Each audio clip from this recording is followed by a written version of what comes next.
So dear participants, in this session, I will be describing how to develop an ensemble for fractal antenna design, and basically this is a hybrid algorithm development. So we will be using two algorithms. One is ANN, and second is another algorithm, BF optimization algorithm, which I will be explaining. So these are the contents.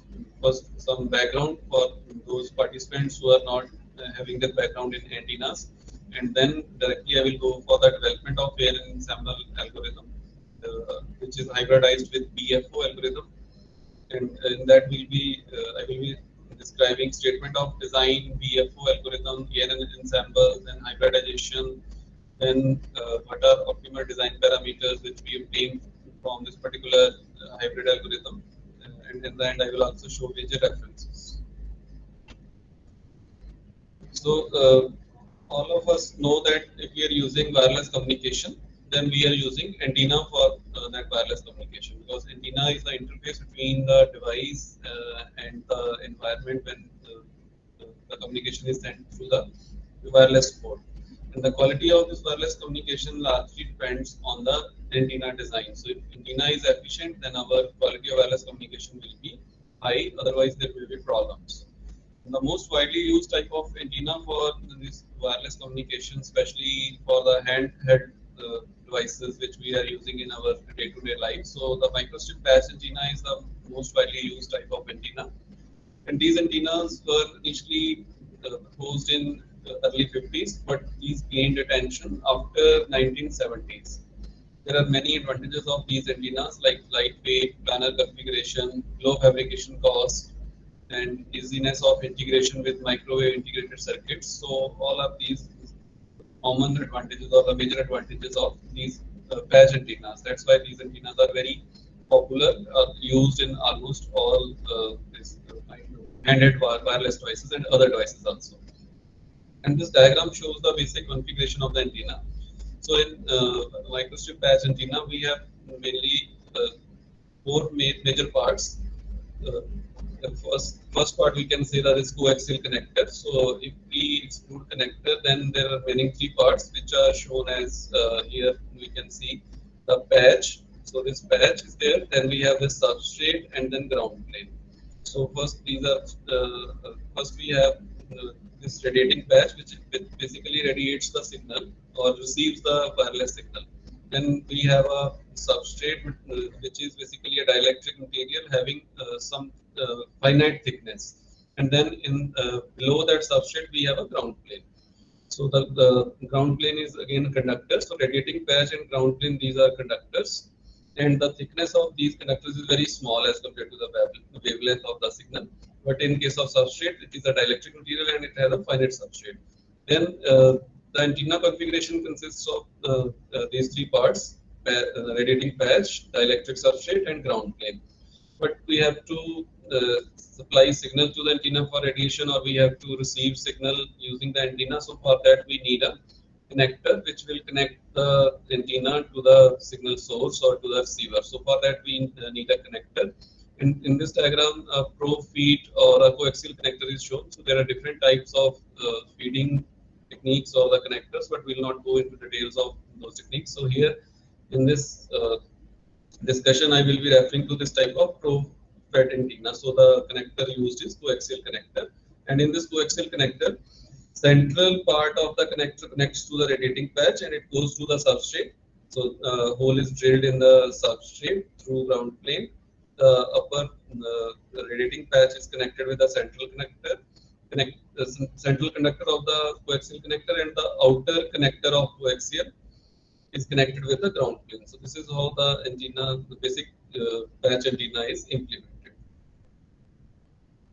Then in this discussion, we'll be discussing a special type of microstrip patch antennas, which are known as fractal antennas. So it is a subtype of microstrip patch antennas, these fractal antennas. So in fractal antennas, this term fractal is borrowed from fractal geometry. So fractal geometry basically denotes concepts which are used to design the radiating shapes.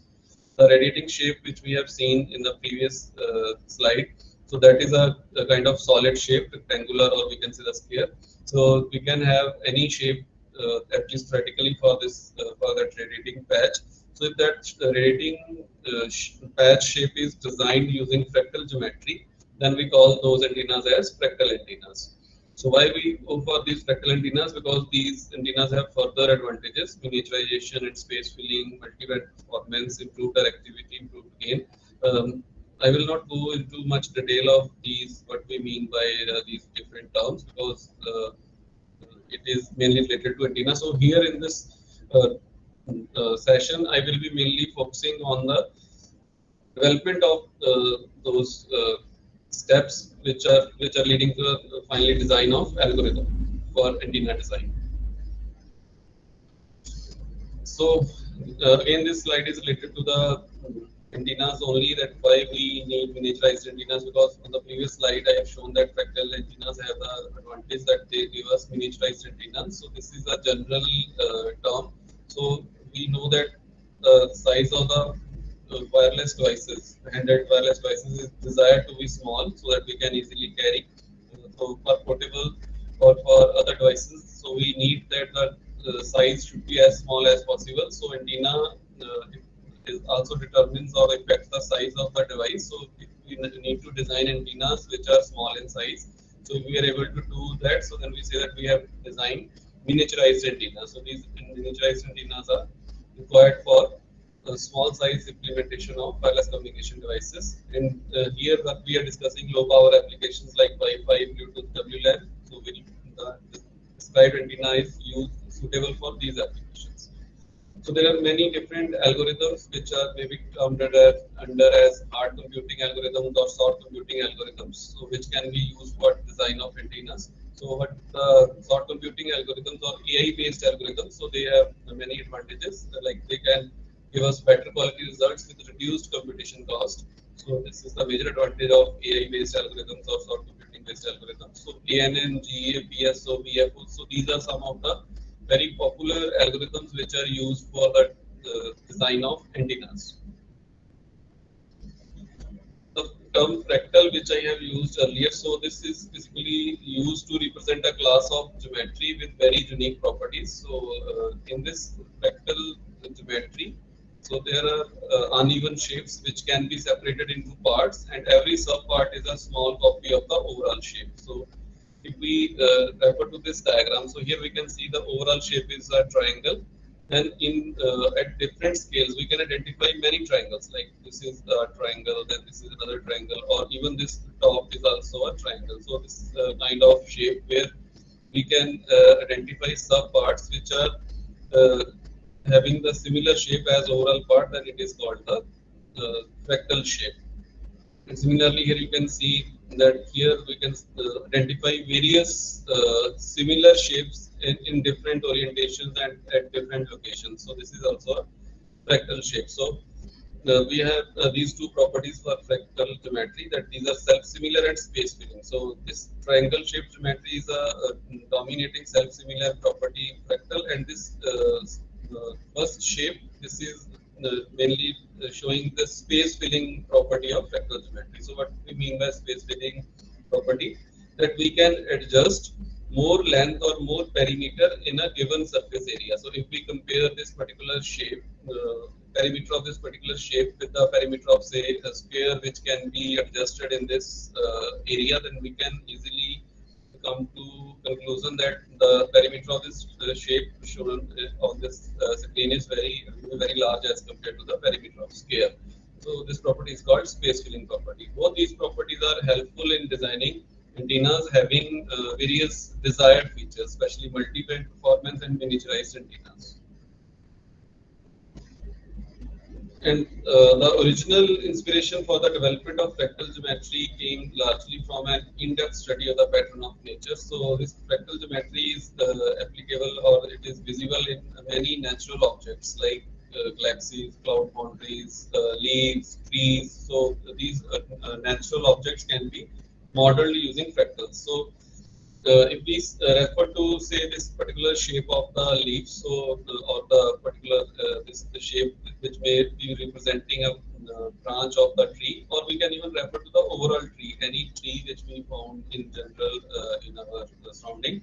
So the overall shape of the tree is almost similar to the shape of the a particular leaf, or we can say a leaf shape of the leaf is similar to the shape of the tree. Similarly, if we see any branch, then that branch of the tree will be similar to the shape of the overall tree. So we can identify self-similar shapes in trees at different scales. Similarly, we can identify these self-similarities in many other natural objects also. There are some mathematical objects or the designed geometries which are also showing these properties of self-similarity of space filling. So those are also called as fractal geometries. So there are fractal geometries which exist in nature or natural objects. There are then fractal geometries which are designed or implemented by different mathematicians or researchers. So this triangular shape, which here again it is shown in the inverted form. So this is a very popular fractal shape which is used in the this design of antenna. So this particular shape is called Sierpinski gasket or the Sierpinski triangle. So this is a mathematically generated fractal shape which has found a large number of applications in the antenna design.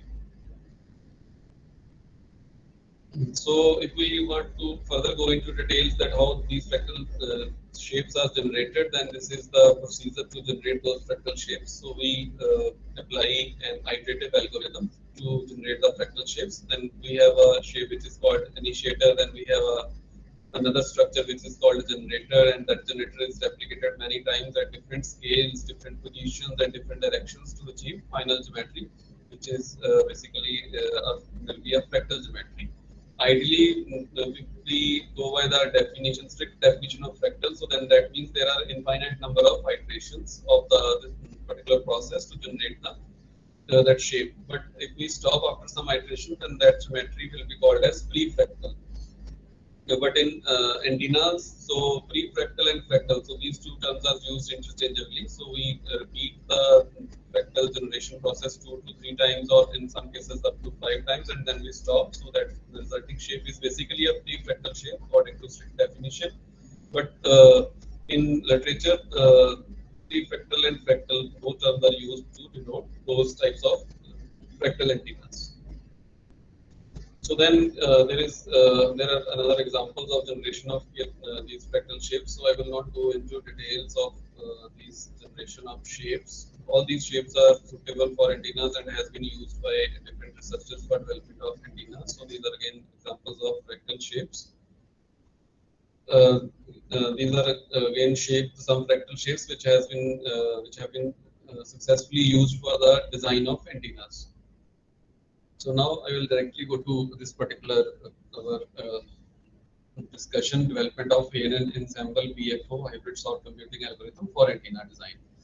So first thing is that why we need this type of hybrid sort computing algorithm or hybrid AI algorithm. So here the application which we want to apply is we want to have the solution is the design of antenna for a desired frequency. So in the case of antenna design, we go for design of antenna for desired frequency. So the frequency is given, then we need to design an antenna for that given frequency. So there may be other constraints like what will be the shape of antenna, what should be the size of antenna, what are other desired parameters like if resonant frequency is given, what should be the bandwidth, what should be the gain. So that those specifications are basically all part of the design statement. And the problem which we need to solve is for the given desired frequency, for the given specification, we need to design an antenna which fulfills those desired specifications. So here we'll discuss only the frequency requirement, because all other this is a major requirement. All other requirements are related to this, and those may also be considered for detailed design. But for our discussion, this the consideration of only resonant frequency or the working frequency of the antenna will be sufficient. So when the frequency is given, so we need to design antenna for that. So that means we need to first calculate the optimal dimensions of the antenna for the selected geometry. So we need to select one particular geometry for that antenna depending upon our other requirements. Then we need to calculate optimal dimensions of that geometry using some mathematical or other methods which will give us the dimensions calculations. So if we are referring to say simple rectangular antennas or circular antennas, then the mathematical expressions are existing in literature. We can use those mathematical expressions and we can insert the desired frequency value and other given parameters, and those expressions will easily give us the desired dimensions. But if we have complex geometries like fractal antennas or the complex applications like antennas for say wearable or other types of applications, if geometries are complex, so then the calculation of dimensions will be a very challenging task. So we need to find suitable methods, because for these complex geometries, mathematical formulas do not exist in exact form. So we will not be able to use expressions because these are not available in literature. So we need to use certain other forms of calculations. And short computing algorithms or the short computing approaches are very popular as well as very efficient in case of this antenna design for the desired frequency. And here there are again under short computing we have many alternatives. So we are considering one alternative, which is bacterial fudging optimization algorithm. So if we want to calculate optimal dimensions, that means we need to use a optimization algorithm. So like this BFO, bacterial fudging optimization. So this is the optimization algorithm. So optimization algorithms, what they do, so they accept certain design variables, and depending on the relation between design variable and the variable to be optimized, they try to find the maxima and minima of the target variable, and at that maxima and minima, what are values of design variables? So those values are provided by short computing algorithms. So there are many other algorithms like GA, PSO, and many other BPO. So what we are using is BFO algorithm, which has to perform bacterial fudging optimization. There is one common point in all the optimization algorithms, that all these algorithms need one objective function which relates the design variables with the variable to be optimized. That means the variable which we need to minimize or maximize. So that relation is generally in the form of a mathematical expression. So that mathematical expression is used as the objective function or cost function of the optimization algorithm. And the optimization algorithm then minimizes or maximizes and gives us the optimal values of the desired variables. But in case of antennas, as we have discussed above, the mathematical expressions do not exist. So we are not able to use mathematical objective functions if we want to use BFO algorithms. So in antenna design, our design variables will be the dimensions. So we need to find dimensions. So those will be our design variables, and dimensions corresponding to the desired frequency. So as the relation between dimensions and frequency, that those mathematical expressions are not available, so we cannot use those objective functions for these optimization algorithms. So we need to first design objective functions. So one way is that we go for the development of mathematical relation, and then we can use that for the this BFO. So other option is that we can go for the development of ANN models which relate the physical dimensions with the resonant frequency. Then those ANN models can be used as objective functions for the optimization algorithm, and then we will be easily able to find the desired dimensions. So ANN models are used for antenna analysis, which relate physical dimensions with the frequency or other radiation parameters, and then those can be used in place of objective function in optimization algorithm. Irrespective of the type of algorithm, we can use ANN models as objective functions. Then the advanced form of the ANN is the ANN ensemble. So in this example, I will be showing how to use ANN ensemble as objective function of BFO algorithm to design antenna for a desired frequency. So now what will be the outcome in this case? So we want to calculate the optimal dimensions of the selected antenna so that it resonates at the desired frequency. So here what is the desired frequency which we have considered? So the desired frequency is the ISM band frequency 2.45 gigahertz, and the dimensions are calculated for this 2.45 gigahertz frequency.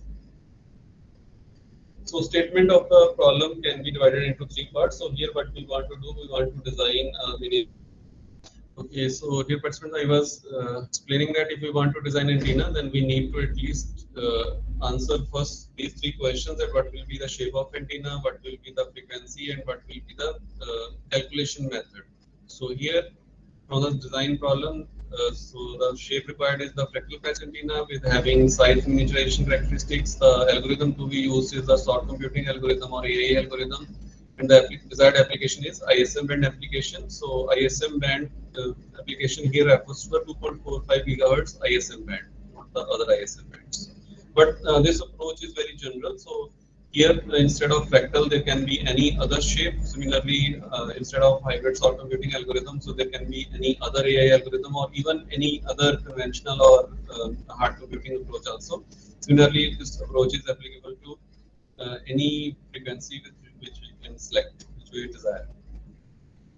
So first, the shape which I will be considering here is this shape shown as the orange color shape.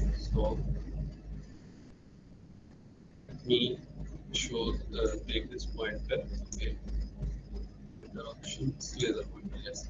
So here we can see that the boundary of the shape is the rectangle, and from this rectangle, so this process has been applied that an elliptical slot has been deleted, and then another rectangular of small size has been inserted, and here the main point was that while inserting this smaller rectangle, the connection should has to be established between the earlier part and this new rectangle. So here you can see that these red buttons show that connection.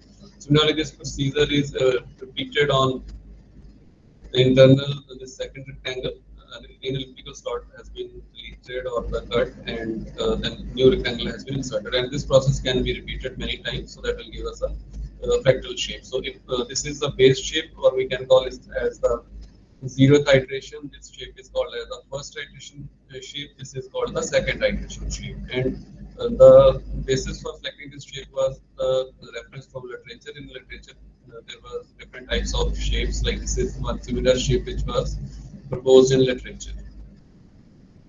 So now here, if we want to design the antenna, then basically we need to calculate the dimensions. But before going for the dimension calculation, we need to identify the behavior of the antenna for any say random, what we can say the dimensions. So by selecting any random dimensions, and then we can go for the simulation analysis.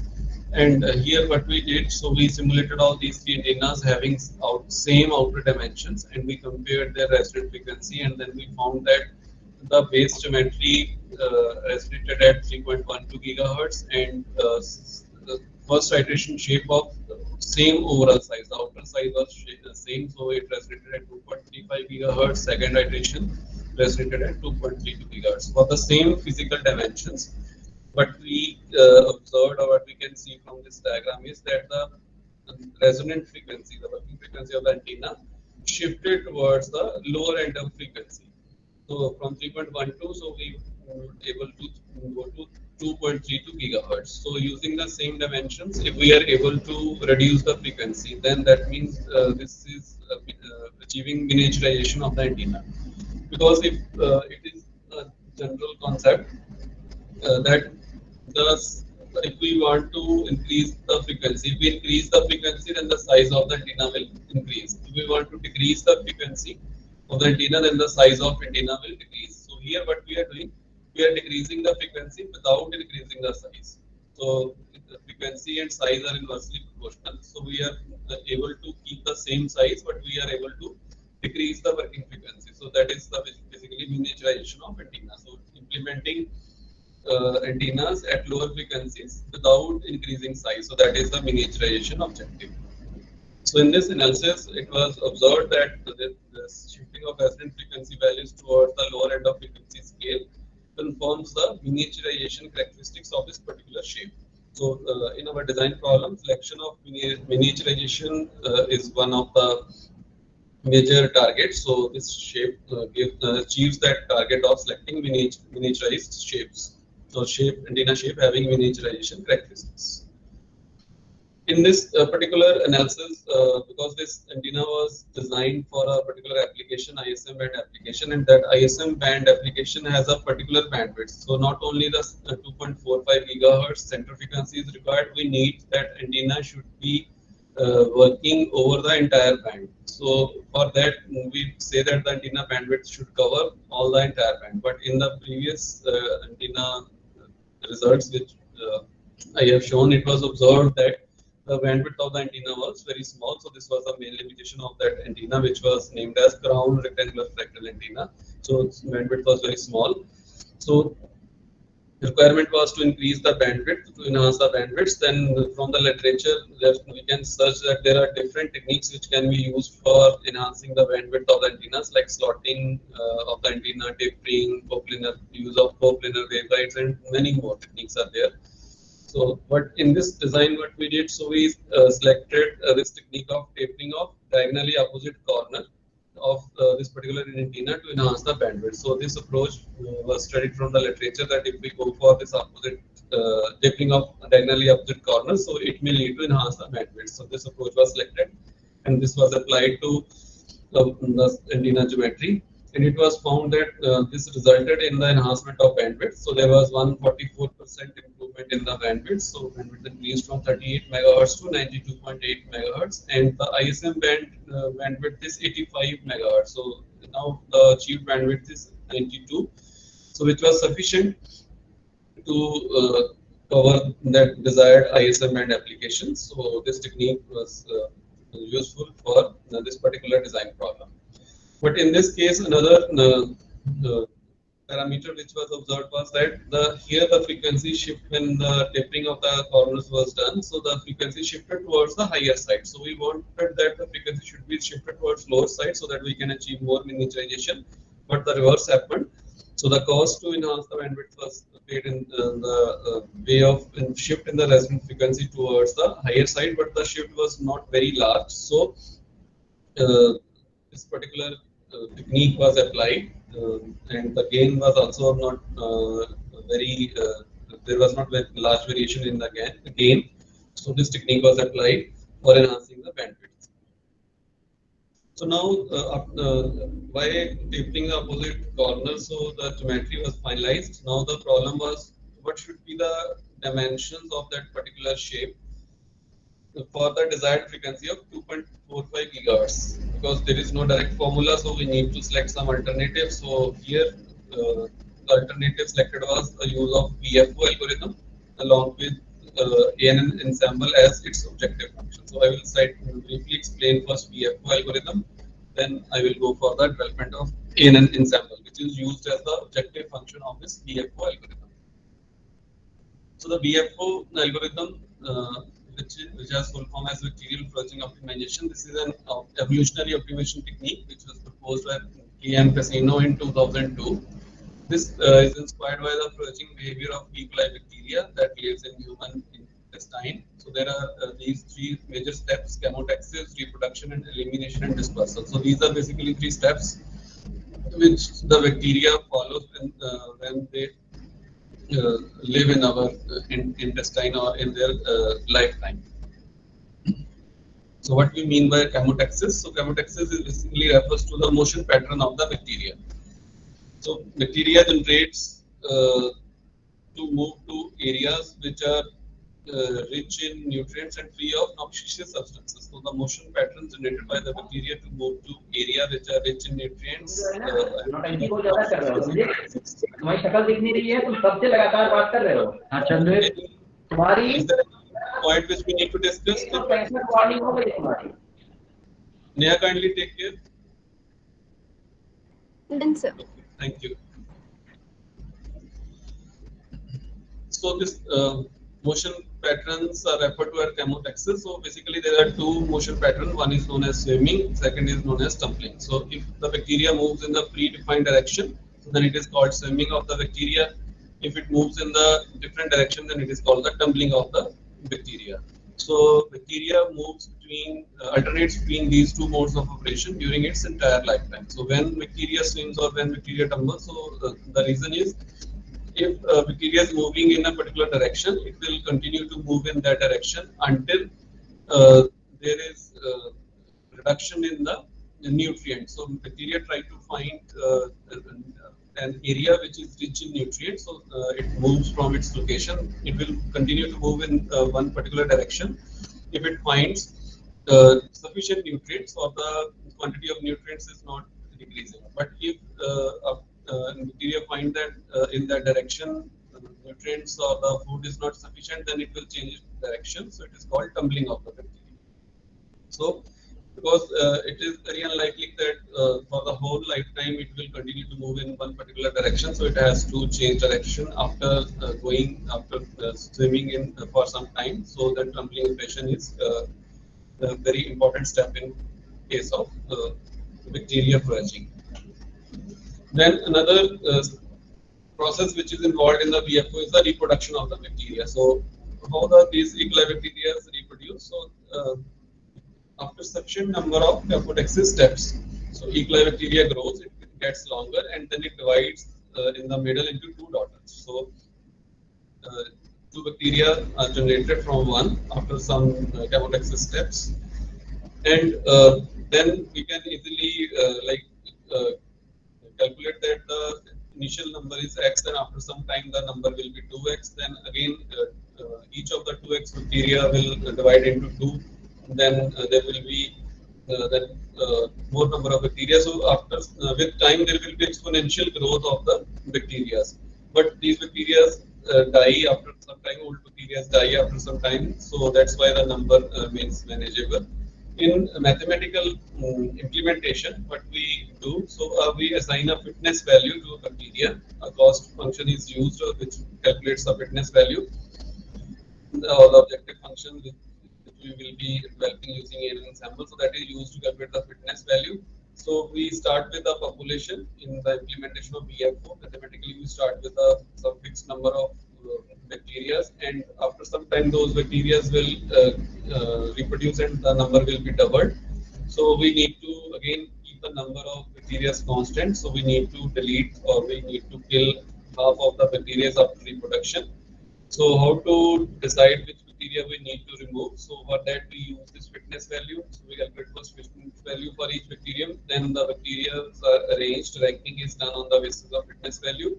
1/2 least healthy bacteria of the population are eliminated, so that the total population remains constant with which we started. So this is how we apply this reproduction step in mathematical implementation of VFO.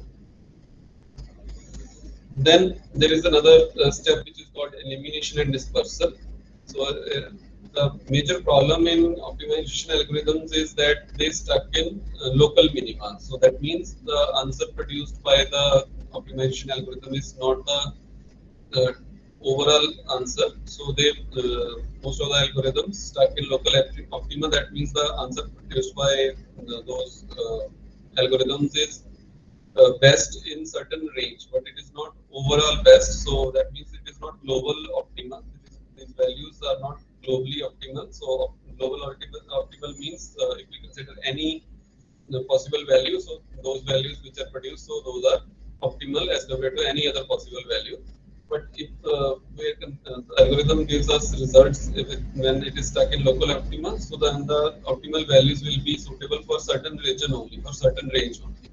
So the result produced should be global optima result. So that we need to take care of this fact that our algorithm should not stuck in local optima. To basically empower VFO algorithm with this capacity, this elimination and dispersal step is used. So what is done in this? So the bacteria positions are changed gradually or suddenly to new positions. So how this is done? So to change the bacteria positions, certain bacteria are eliminated, and then those bacteria are the same number of bacteria are again initialized at new locations. So this results in basically randomly shifting some pre-decided number of bacteria within the population to new locations in search space. So this shifting is random, and the number is pre-decided using some this elimination and dispersal probability. So using that dispersal probability, certain materials are eliminated and then reinitialized at new location. So this is called elimination and dispersal step of the bacteria.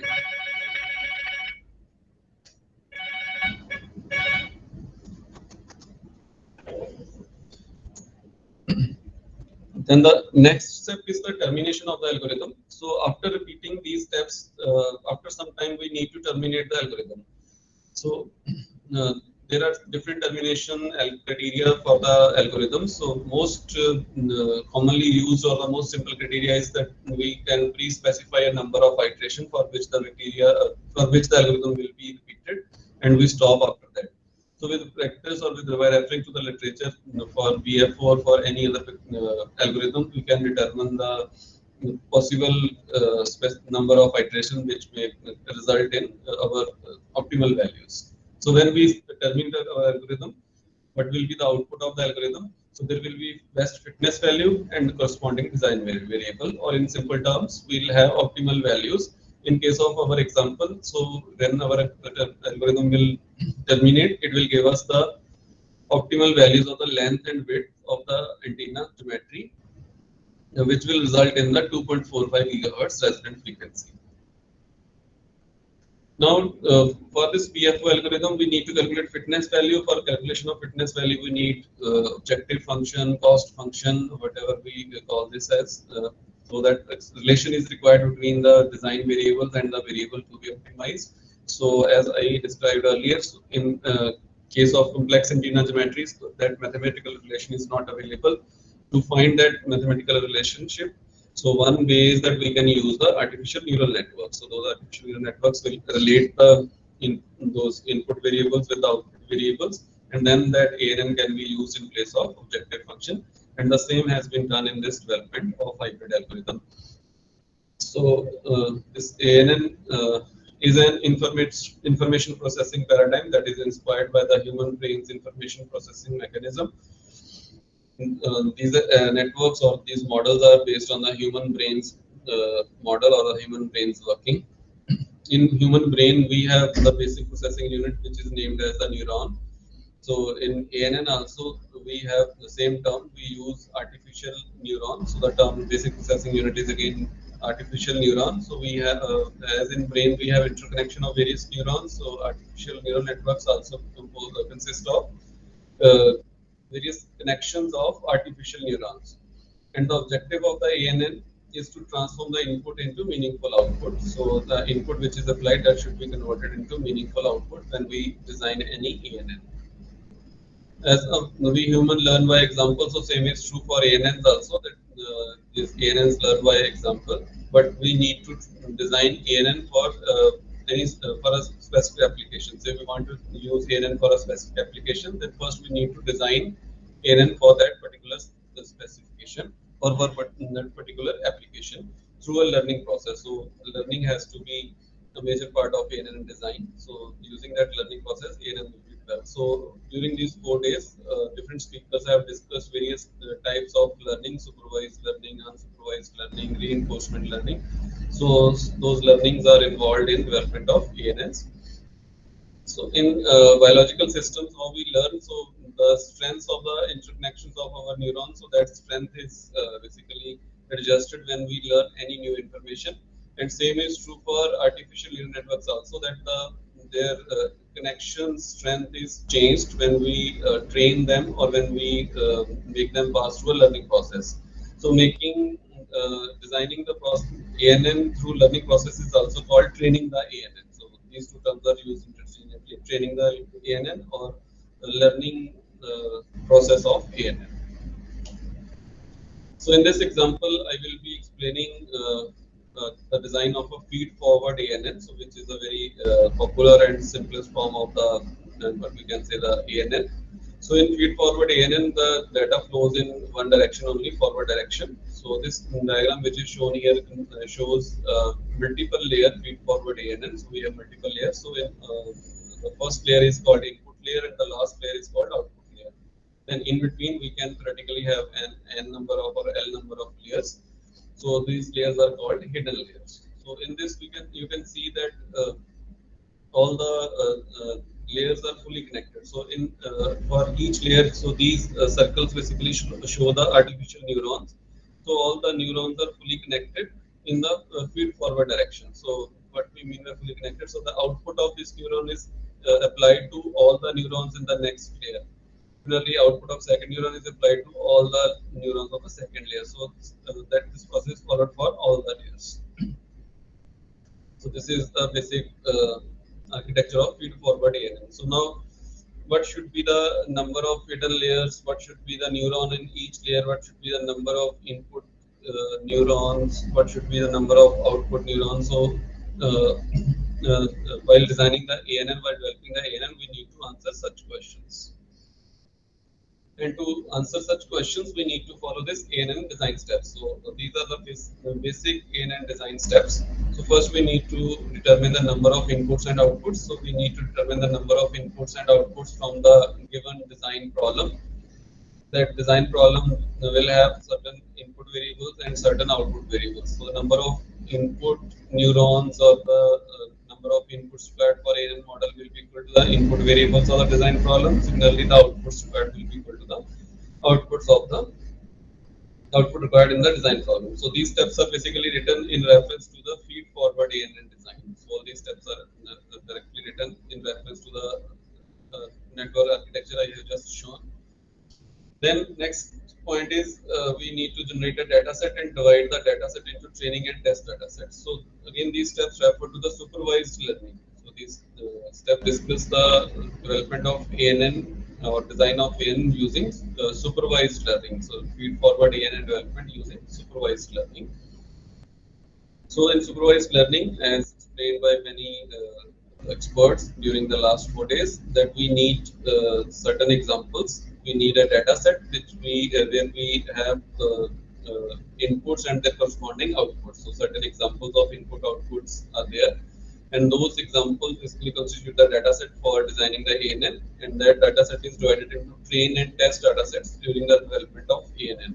Training data set is used to calculate the various parameters of the ANN, and then once we have calculated the various parameters of ANN, we have designed the ANN to test its performance. The test data set is used.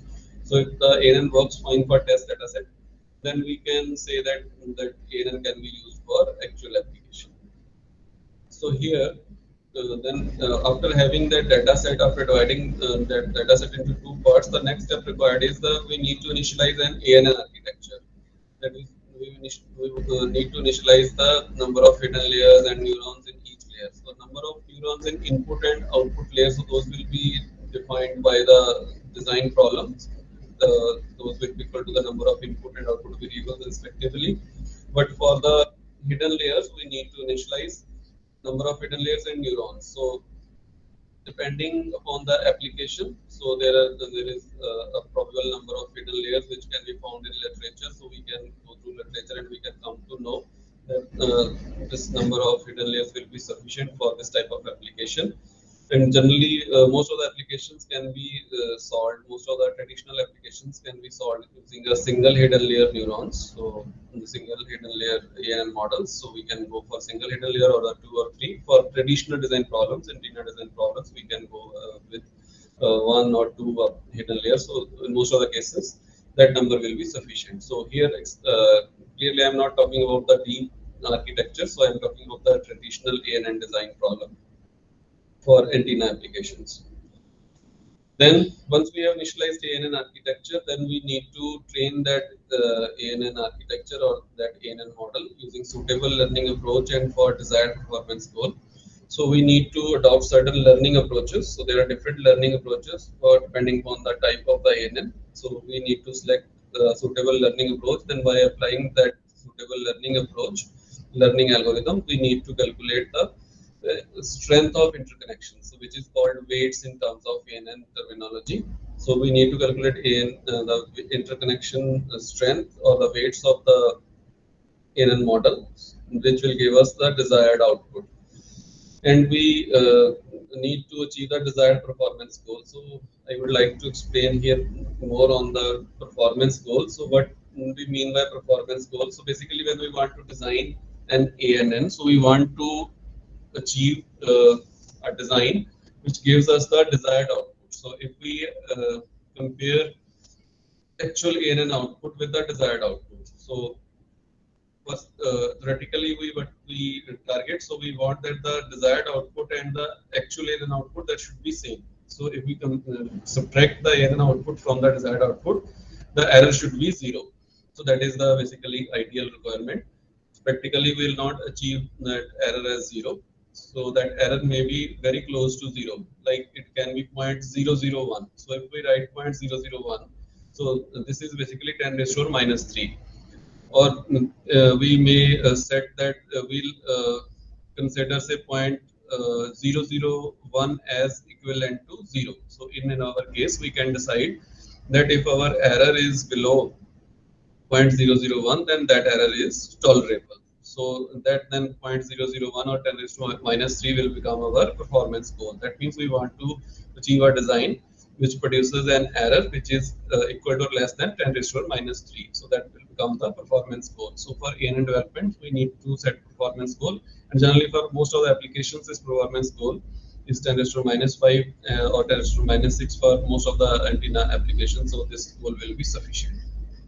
So after applying learning approaches, after achieving the desired performance goal, what we will be having an ANN model which has been trained or which has been designed for the desired application. So we need to test the performance of that ANN model using a test dataset, and test dataset which we have kept aside at the second step. So that will be used to test the performance of ANN. If it works fine for test dataset, then we say that our ANN design is successful. So this is what I have explained, that number of inputs will be equal to number of input variables, output variables. So I will be skipping these some of the slides. So this is dividing the data set into different parts. This is initializing the ANN architecture, where we need to select the type of neuron as well as the structure of neuron. So there are different types of models of the neurons are also available. So I will be skipping these slides which I have already explained. So this I would like to show that this is a simple MATLAB program which can be used to design basic ANN models. So there is in MATLAB there is this particular command new FF. So using this new FF command, we can design a ANN architecture based on the multiple layer feed forward architecture. So interested participants can go to MATLAB and they can search help related to this new FF. They can easily come to know meaning of these different terms which has been written. So one sample ANN development program will consist of only these 8 to 10 lines. So now I am coming to the main term ANN ensemble. So up to now what we have discussed is design of ANN model. So that is a single ANN model. In many applications, those single ANN models are not sufficient because there are certain limitations of single ANN models, and one of the major limitations is that different structures of network produces different results for the same dataset. If we have same test dataset or trained dataset, and we change the structure of the neuron or structure of the ANN model, then there are chances that the different results will be produced by the ANN model. So it should not happen because dataset is same. That means what it means that the ANN model development is not unique. So depending upon the structure, there may be slight variation of the results of the ANN model. But that slight variation may be in many applications, that slight variation may be affecting the performance of the system. And other limitations include that single ANN model cannot produce good generalization for complex data sets having some random errors. Generalization means the capability of the ANN to produce correct output for the unknown inputs. So when we say we have designed the ANN model, so after that we will be applying that ANN model to the unknown inputs. So if they are, the designed ANN model is capable of producing correct output, then we see that the generalization is good. So single ANN models, many times they are not able to produce good generalization when we have complex data sets containing some errors. And also if training data set is insufficient, then the capability of generalization of the ANN will be weakened or limited.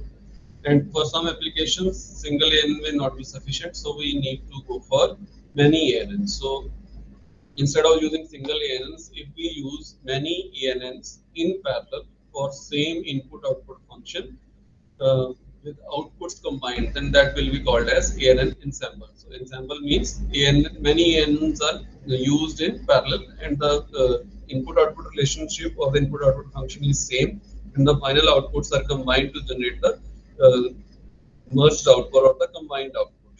So this statement may be more clear from this block diagram. So here we can see that all these blocks basically show different ANNs which are connected in parallel. All are having same inputs, so there will be multiple outputs, right?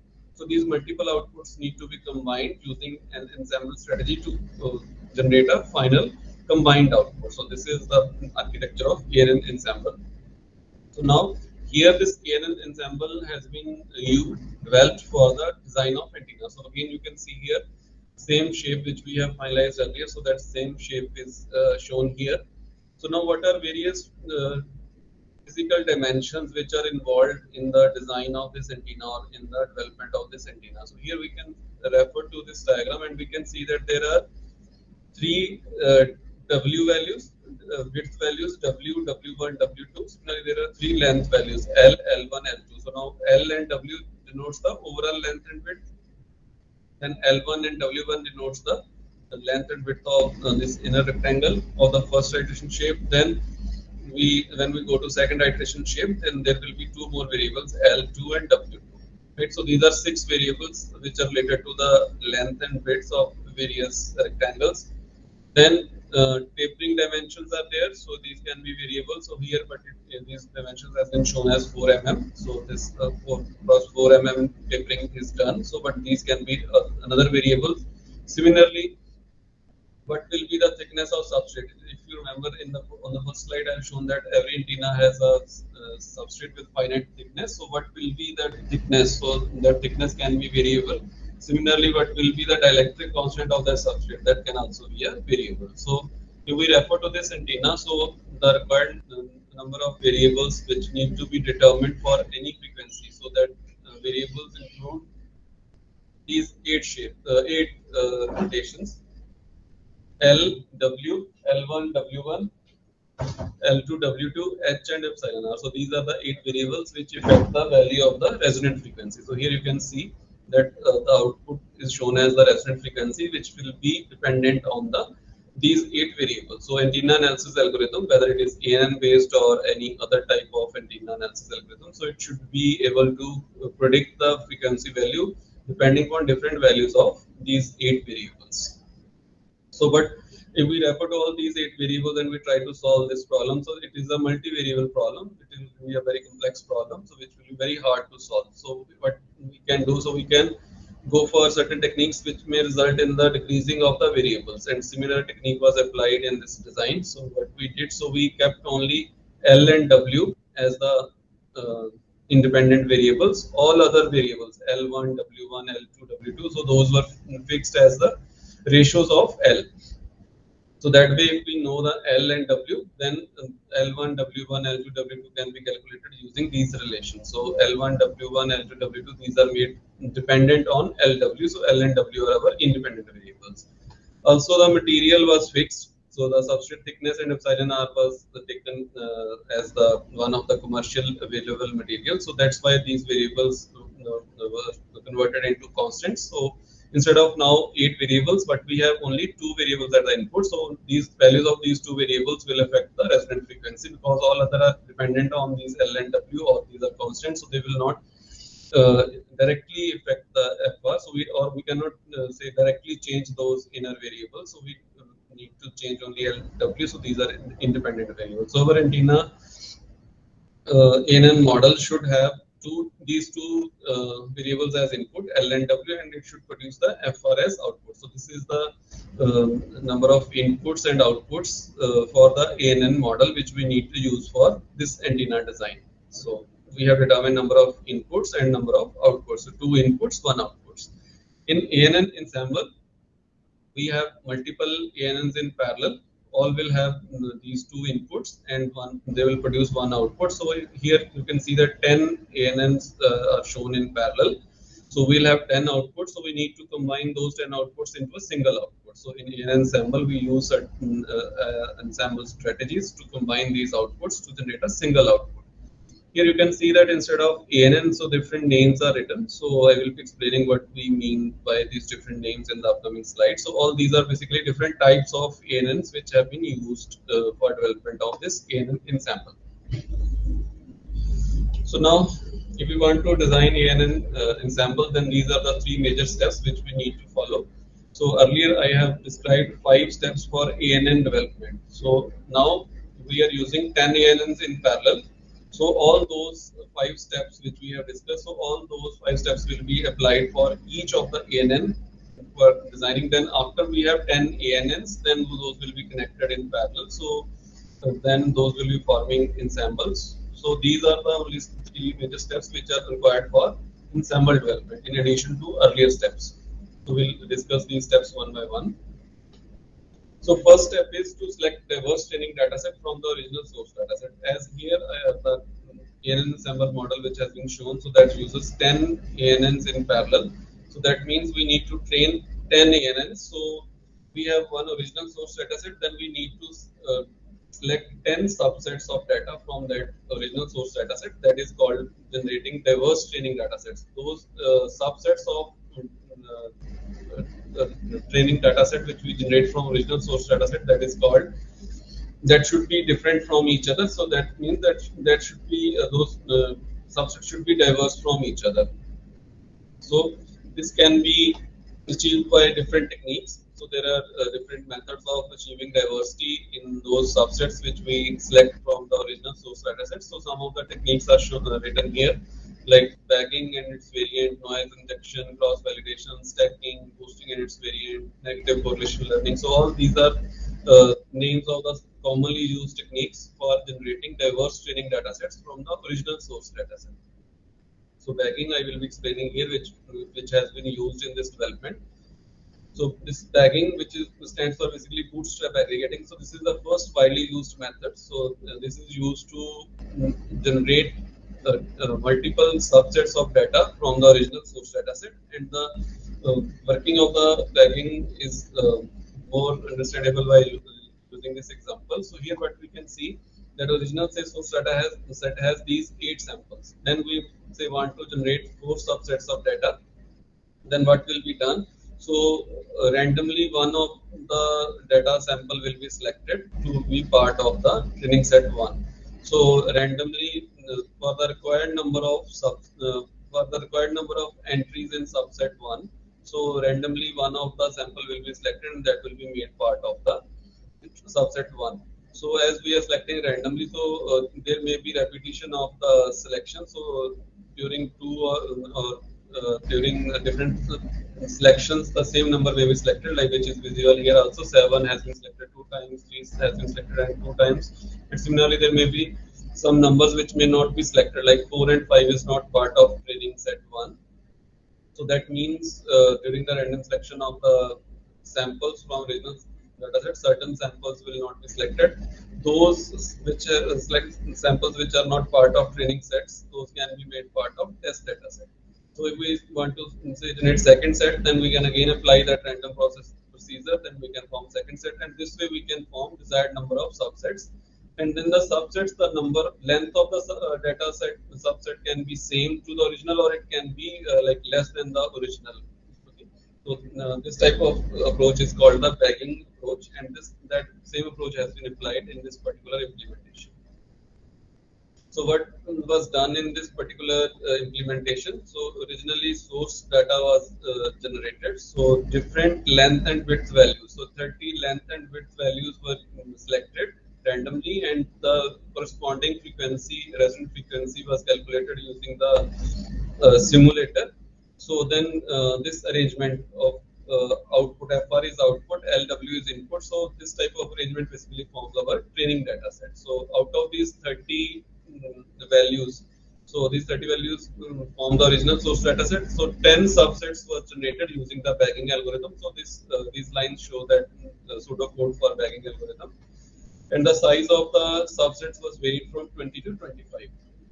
So using the bagging example, so first step of an ensemble was implemented using the this bagging approach by varying the size of subsets from 20 to 25 from this original source set of 30.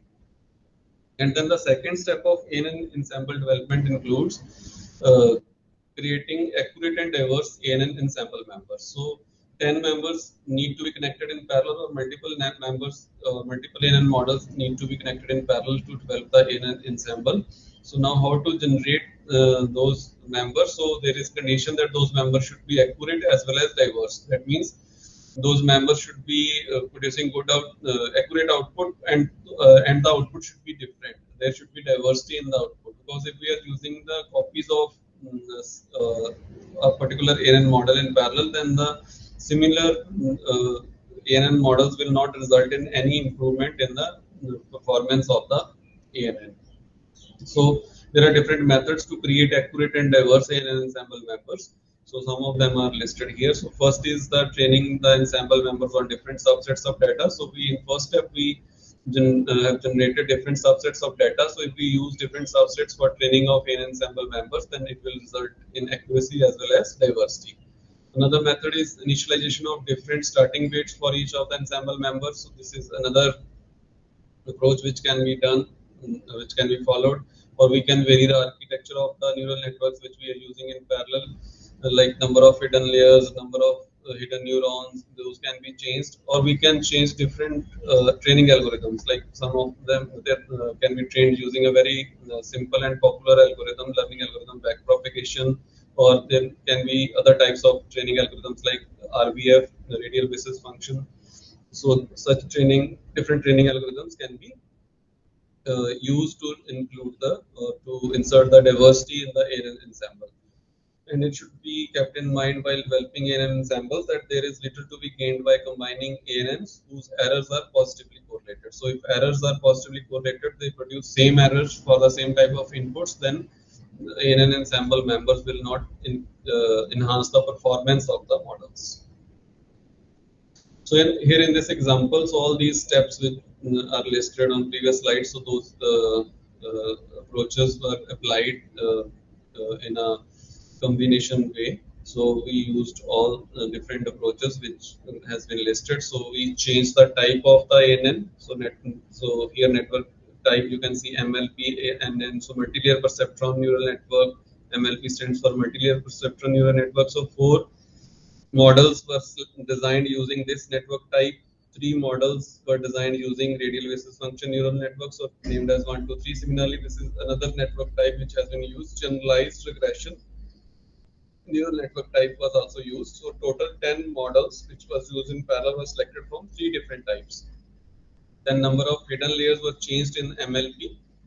So in RBF and GR, the number of hidden layers is fixed, so we cannot change. But in MLP we can change, so that was varied. Similarly, the neurons were varied in different ANN models to include the diversity, and different.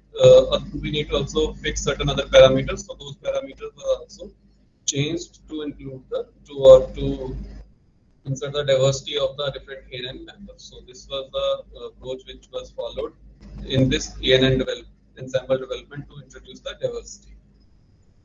And then finally we need to combine the output. So in this ANN ensemble development, we used as averaging approach. So there are different approaches to combine the outputs. So this particular slide refers to those approaches. First approach is that we go for exact number of ensemble members and then we combine the output. And then second broad category is that we first create the ensemble candidates. We produce a large number of ensemble and candidates. Then we select some of the trained ANN models. So what we have used here is the first approach. We have created an exact number of ensemble members. So we have created 10 number of ensemble members, and then we have combined the outputs of those 10 ensemble members. So what we have done, we have taken simple averaging. So we have generated 10 outputs, and then we have taken the simple average of all those outputs to calculate the overall output.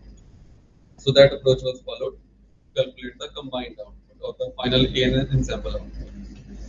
And then the performance of ANN ensemble was compared with the performance of individual ANN models, and it was observed that the variation in the ANN ensemble output. Here you can see that this black line shows the ANN ensemble output. So the variation in the ANN ensemble output is very small as compared to the variations in the outputs of constituent ensemble members of the ANN models, which was used for development of ANN ensemble members. So using this justification, it was validated that the ANN ensemble approach is a better approach as compared to single ANN approach. And here only one particular way of developing an ensemble approach has been exploited, but there are different approaches which can be used for developing this type of ANN ensemble. So there are multi-stage ANN ensemble approaches, multi-objective approaches to develop neural network ensembles, or sensitivity-based approaches for neural network ensembles. Recently, this paper has been published in Journal of Circuits and Systems and Computers. So more interested users, they can refer to this paper for advanced ensemble development approaches. So now again coming back to our design problem. So after ANN ensemble development, what we have, so we have a trained ANN ensemble model which can be used in place of fitness function. Earlier we have discussed the working of VFO. So this flowchart shows the basically working of VFO algorithm. So we need to initialize first VFO parameter, then we have to run elimination, dispersal loop, reproduction loop, chemotaxis loop. So all these three steps which we have discussed earlier. And in between, we also need to calculate the fitness. So that fitness needs fitness function. So that fitness function is composed of now this ANN ensemble. So here the fitness function which was used was the given by this relation. You can see we calculated this error using this relation. 2.45 was the desired frequency, and then this this FR denotes the output of ANN ensemble. So we subtracted that ANN ensemble output from the desired frequency of 2.45, and then that error was cleared, and then that under root was taken. So basically, when we are taking the square and the under root, the error will remain positive. Then in case of positive error, the minimum value will be 0. So now if the error is 0, then what that means, that this FR is equal to 2.45. So our target is that to minimize this error using VFO, so that this error objective function has value 0. So when this value is 0, that means FR is equal to 2.45. So FR is output of ANN ensemble, which has been produced by the inputs of ANN ensemble, and inputs of ANN ensemble are L and W. So when FR is 2.45, that means those L and W which are giving us that 2.45 FR. So those L and W values are the desired values which we need to calculate. So using this particular error function, those values L and W will be calculated by this VFO algorithm. So this VFO, this slide shows the different parameters which was used for VFO algorithm, and at the end of this termination of VFO algorithm, the outputs obtained were L equal to 32.0024 and W equal to 38.9978. So basically these were rounded off to nearest integers, nearest values, and basically what we got, so 32 mm and 39 mm. So these were the values generated by this hybrid algorithm for the desired frequency of 2.45. Now at this stage, we are having these optimal values. We need to verify whether these values are giving us those desired performance which we are expecting or not. So for that verification, in antenna we first go for simulation validation. So this the calculated values were used for simulation, and it was observed that the simulation value was very near to the desired values. So our simulator validated our ANN ensemble based design approach. And then experimental validation was done. So in experimental validation, it was observed that the overall trend was the same. So when we compared the measured and simulated results, so the overall shape of the results was almost same, but there was a slight variation in the measured value. And that variation, when we analyze, we come to know that this variation is mainly due to the fabrication errors. So we could not properly connect our connector to the antenna, so that resulted in errors. So, but overall shape was same. The trend was visible. So this also validated our design approach. And then we also calculated the miniaturization achieved as design of miniaturized antenna was again one of the objectives. So how the miniaturization in antenna is calculated, this slide shows that calculation. So first thing is that when we need to calculate miniaturization, we need to select a reference. So that reference here is selected on the basis of overall shape of the antenna under consideration. Our antenna which we have designed, so that has overall shape of a rectangle. So the simple rectangular antenna was selected as reference antenna for calculating the miniaturization. So as there are expressions available for calculating length and width of the rectangular antenna. So using those expressions, we can easily calculate the length and width required for any desired frequency. So here the desired frequency was 2.45. So and for simple rectangular antenna case, the dimensions which were calculated using those standard expressions. So those dimensions were found to be 39.3 mm and 48.4 mm, and resulting in area of 1902 millimeters square. But we achieved the same frequency using these dimensions 32 by 39. That means by area of 1248. So now the area which this our particular design have used, so that area is less than 1900. Okay, so the required area which would have been occupied by the antenna if we used a standard rectangular antenna. So our antenna achieve the same frequency with less area, so that means with less size. So this percentage was calculated and the size reduction was of the order of 34.39%. So this size reduction was achieved using this particular fractal geometry. So now when we have verified our design using simulation or the experimental results, we also need to compare our design with some of the standard earlier results, and we compared our result with this particular literature, and we found that our antenna was better in many terms as compared to the antenna proposed by those researchers for the same application. So our antenna was recommended as better antenna for the same application, depending on the basis of this comparison. So we propose that our antenna can be used in place of their antenna for this application, and certain other design considerations which we need to keep in mind while developing in an ensemble for antenna applications. So these are the major references which have been followed to basically prepare this presentation. So you can refer to these other references also for more details. So with this, I thank you all the participants for your patience listening.